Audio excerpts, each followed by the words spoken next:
Okay, this is a pug I ran back on the 6th of October. I have already gotten my Rex crossbow and was using a +0 Brewery Warblade as a temporary placeholder. I start all fights with Selfless into Mortal Mark into a stun right before Annihilation Barrage. Depending on your buff duration, I will also try to squeeze in a quick fire before and after the stun barrage if it is able to comfortably sit in the Selfless buff window. In all these fights I am using Da Vinci because it is easier to use than Willbreaker, and I think it helps more with contribution on world bosses, so I leave it as is. In this Duke Magna fight, I am using the regular Mortal Mark, which I think deals more damage right at the start of the game when we do not have good weapons and an adequate amount of attack speed yet. You should stick with this Mortal Mark if you do not have a strong greatsword with a good attack speed flow. This is also the case with Guillotine Blade. When I started playing this character, I did not use the charging up specialization because it took too long to use and felt very clunky. The most important thing to note for this class is basically the Selfless Mortal Stun Barrage combo. Stun has a specialization which increases the next skill damage by 150%, but I am not sure if it snapshots and is applied to the whole barrage. Be careful as our auto attacks are counted as skills due to Mother Nature's protests. So for any next skill effects, buffer your next skill right away without having any auto attacks in between. When you see Barrage still on a 30-second plus timer, you can pop Selfless for extra damage on your Mortal Mark quick fires and auto attacks.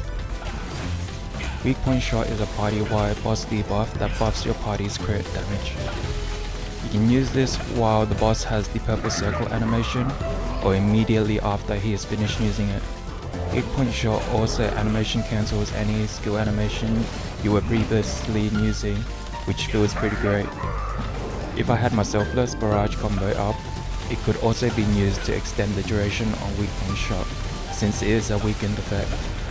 Same with Willbreaker, but that one is a tad clunky as others using the same level or a higher level Willbreaker will change the ownership of the debuff and you won't be able to extend it any longer. Passing along the shield can be buggy sometimes. I was pushed into the fire after passing it off.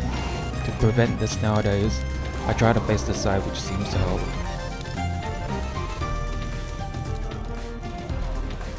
One thing I forgot to mention is the stun applies the shock debuff to the boss, which combined with our Cold Warrior passive increases our heavy attack chance significantly for the whole duration of the barrage, which is why you want to make sure stun is also ready when you are doing your barrage combo. This next run is a group asking for help for the final boss of Temple of Roar, the level 30 version. In this fight, my Spheno Guardian is ready to use, a very powerful bossing guardian that I recommend everyone to get the moment they hit level 50 from a quest in the Ruins of Terrain. It synergizes very well with Mother Nature's Puppet and Cold Warrior. Here you can see me using Detonation Mark instead due to a stronger greatsword and higher leveled greatsword skills. You lose bonus damage on every instance of damage, but in return you gain a huge return on skills, basically dealing 40% more damage for 1 stack or 80% more damage for 2 stacks if you're offhand procs. Outside of when using Selfless, you'll typically want to throw your strongest moves right after Detonation Mark, like Valiant Brawl into Deathblow or Stun into a Charged Guillotine. While with Selfless up, you will just do your barrage combo or spam quickfires whenever possible to extend the duration of Detonation Mark. Once you get up enough gear and HP, you should be able to easily tank any of these dungeons. They are all easily clearable even with 6 gear DPS. You can see my Guardian on cooldown, but I'm still able to unleash an explosion of 24.7k in 7 seconds with only 1 stack. Which means if it was a 2 stack Detonation Mark, we would have effectively dealt 100k damage in 7 seconds. One more thing you will experience a lot in Global is the party-wide cooldown reduction from Deadly Marker from longbow users, since it is a very popular weapon right now. It is very strong for crossbow users who rely on barrage, since it is a percentage based reduction dependent on the remaining cooldown left on your skills. This is basically it in PvE. On my Questlog I have Nature's Power for when you use roll dodges, but I personally like to run Detection just to move better. If you would like to run Da Vinci like how I am currently doing in Global for dungeons and world bosses, I take out Willbreaker and remove the specialization for these.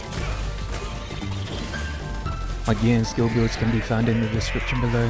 For anything I have missed, I will post in the pinned comment.